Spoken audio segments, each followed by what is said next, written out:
13 के तिलक 16 के शादी। इस फिल्म में गौरव झा की जिंदगी को बर्बाद करने के लिए कुछ पॉलिटिकल पार्टी उनके पीछे लग जाती है। कुछ गुंडे गौरव झा को मारने आ रहे होते हैं दौड़कर और गौरव झा गुस्से के मारे लाल हो जाते हैं। गौरव झा उठकर खड़े हो जाते हैं और पूरी तैयारी कर लेते हैं गुंडों को मारने के लिए। गौरव झा का एक्शन स्टाइल देखने में काफी अच्छा लगता है। अब गौरव झा और गुंडों के बीच में झगड़े होने लगते हैं, फाइट होने लगता है। गौरव झा स्टाइल में गुंडों की धुलाई करते नजर आ रहे हैं। गौरव झा का एक्शन गुंडों पर भारी पड़ने लगता है। लात गुस्सों से मारकर गौरव झा गुंडों को गिराने लगते हैं। दोस्तों, यही है इस फिल्म का विलन जो कि गौरव झा के जिंदगी में तबाही ले आता है। विलन अपने ही भाई के मर्डर केस में गौरव झा को फंसा देता है, लेकिन गौरव झा अंत में इस आदमी को मारकर अपना बदला निकाल लेते हैं। फिल्म की शुरुआत में गौरव झा को एक लड़की से प्यार हो जाता है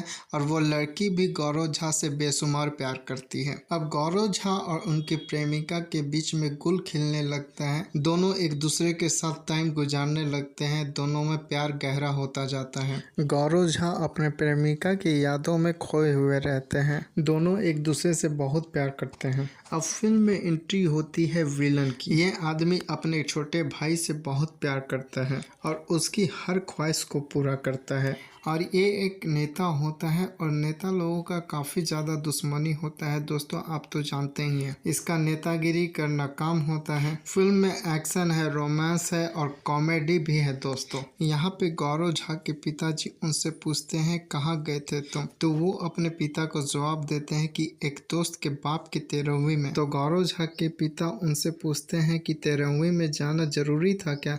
तो गौरव झा जवाब देते हैं कि अगर मैं दूसरे के बाप के 13वीं में नहीं जाऊंगा तो मेरे बाप की 13वीं में कौन आएगा? अपने बेटे का जवाब सुनकर गौरव झा के पिता चौंक जाते हैं। अब गौरव झा के पिताजी उनकी शादी तय कर देते हैं अपने दोस्त की लड़की के साथ। गौरव झा के पिताजी उनको बुलाकर बता देते हैं कि कल सुबह लड़की देखने जाना है। अपने पिताजी का कहना मानकर गौरव झा लड़की देखने जाने के लिए तैयार तो हो जाते हैं, लेकिन गौरव झा तो पहले से ही किसी और लड़की से प्यार करते हैं। गौरव झा अब अपने पिताजी से बहाना बनाते हैं कि जब तक मेरे दोस्त लोग लड़की को पसंद नहीं कर लेते हैं तब तक मैं उस लड़की से शादी नहीं कर पाऊंगा। अब दोस्त लोग गौरव झा से क्वेश्चन करने लगते हैं कि तुम लड़की देखने जा रहे हो शादी करने के लिए, तो तुम्हारी गर्लफ्रेंड का क्या होगा? तो गौरव झा अपने दोस्त को जवाब देते हैं कि मैं लड़की देखने तो जा रहा हूँ पर शादी करने के लिए नहीं, उसे रिजेक्ट करने के लिए। अब गौरव झा अपने पिता के साथ लड़की वालों के घर पहुंच जाते हैं,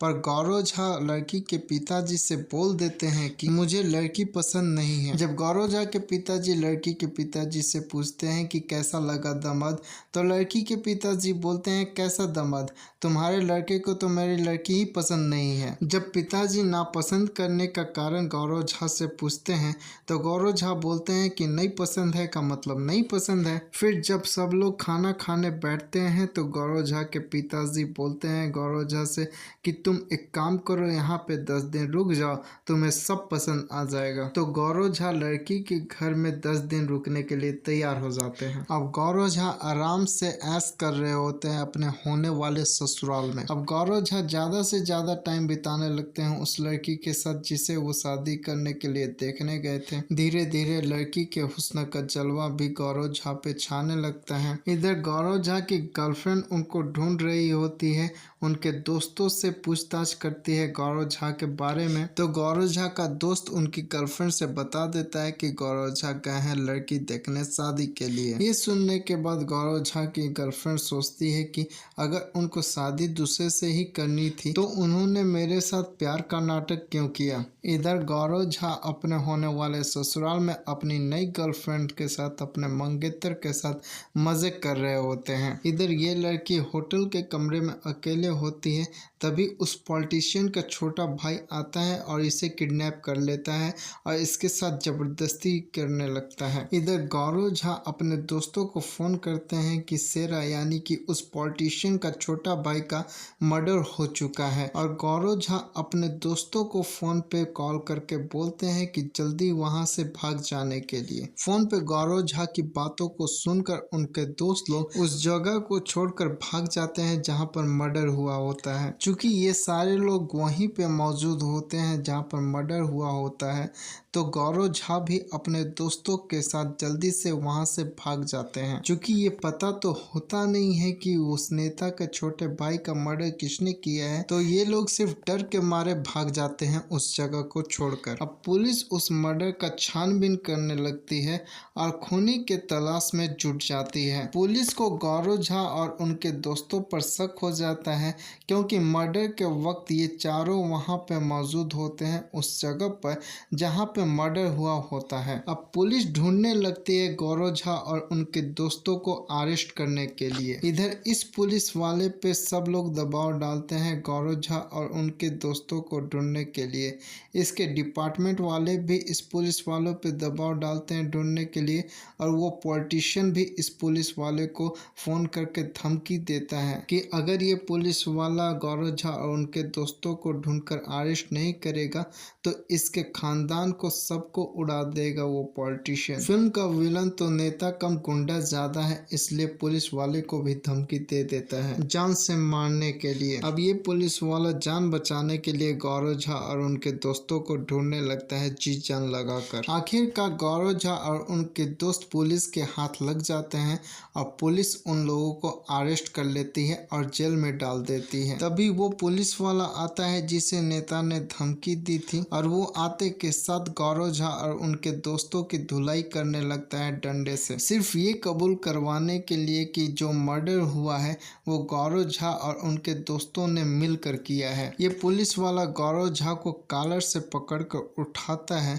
और बोलता है कि बहुत अच्छा लगता है ना मर्डर करने में। इधर गौरव झा के पिता को जब मालूम होता है कि गौरव झा अपने दोस्तों के साथ मिलकर किसी का मर्डर किए हैं, तो वो बहुत मायूस हो जाते हैं और रोने लगते हैं। गौरव झा के पिता शर्म के मारे सिर झुका लेते हैं और अपने बेटे से बोलते हैं कि आज तुमने हमें शर्मसार कर दिया। तुमने ऐसा काम किया कि मुझे पूरे समाज में अपने सर को झुकाना पड़ गया। अपने पिता के बातों को सुनकर गौरव झा के आंख में भी आंसू आ जाते हैं। कुछ देर के बाद पिताजी थाने से अपने घर चले जाते हैं।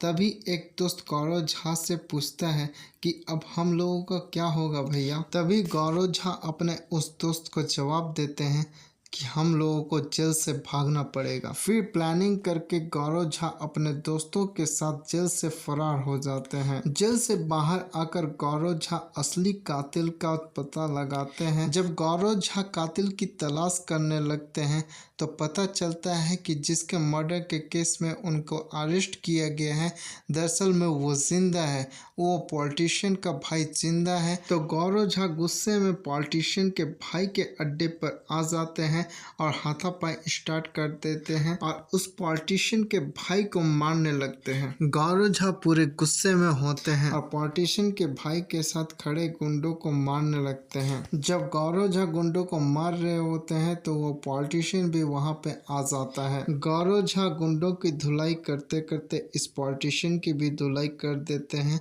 और अपना बदला निकाल लेते हैं। दोस्तों, अगर मेरा ये वीडियो आप लोगों को अच्छा लगा हो तो लाइक करें, शेयर करें एंड कमेंट करें, और प्लीज़ इस तरीके के वीडियो को देखने के लिए हमारे चैनल फिल्मी अड्डा को सब्सक्राइब करें। धन्यवाद दोस्तों, मिलते हैं नेक्स्ट वीडियो में।